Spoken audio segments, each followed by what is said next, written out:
আজকে আমরা গিয়েছিলাম ইকো পার্কে বেড়াতে, কিন্তু ইকো পার্কে গিয়ে কি হলো জানতে হলে পুরো ভিডিওটা দেখতে হবে। তো গাইস, পুজোর ছুটি পড়েছে বলে আমার বোনরা আমাদের বাড়ি বেড়াতে এসেছে, এই জন্য সবাই মিলে ভাবলাম যে ইকো পার্কের দিক থেকে ঘুরে আসা যায়। সেই জন্য আমরা অনেকেই যাবো বলে একটা গাড়ি ভাড়া করা হয়েছে, আর গাড়িটা চলে আসার জন্য আমি তাড়াতাড়ি করে রেডি হয়ে নিচ্ছিলাম। আমার তো রেডি হওয়া হয়ে গেল, কিন্তু আমার বোনের এখনো মেকআপই শেষ হয়নি, আর ওরাও রেডি হয়ে গেলে আমরা সবাই মিলে গাড়িতে উঠে উঠলাম। আর কি জানো তো, আগে যেরকম একটা বেড়াতে যাওয়ার আনন্দ ছিল এখন আর সেরকম নেই। যাই হোক, অনেকক্ষণ গাড়িতে বসে থাকার পর এই ইকো পার্কের এইদিকে চলে এসেছি। ড্রাইভারটা আমাদের ইকো পার্কের 6 নম্বর গেটের এখানে নামিয়ে, আর এই 6 নম্বর গেট দিয়ে আমরা কোনোদিনই ঢুকিনি, সেই জন্য একটু টিকিট কাউন্টারটা খুঁজতে সমস্যা হচ্ছিল।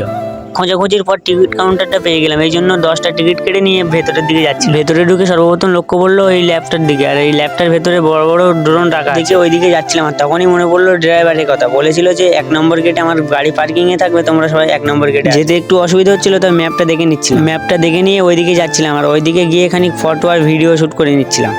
আর এখানে ঘুরতে ঘুরতে কখন সন্ধে হয়ে গেছে বুঝতেই পারি, সেই জন্য 1 নম্বর গেটের দিকে যাচ্ছিলাম। আর তখনই চোখে পড়লো এই ঝর্ণাটা। খানিকক্ষণ দাঁড়িয়ে থাকার পরে বাইরের দিকে যাচ্ছিলাম, আর 8টা বেজে যাওয়ার কারণে সব গার্ডরা আমাদের এমনিতেই বাড়ি পাঠিয়ে দিচ্ছিল, তাই বেশি দেরি না করে বাইরে চলে এসেছি।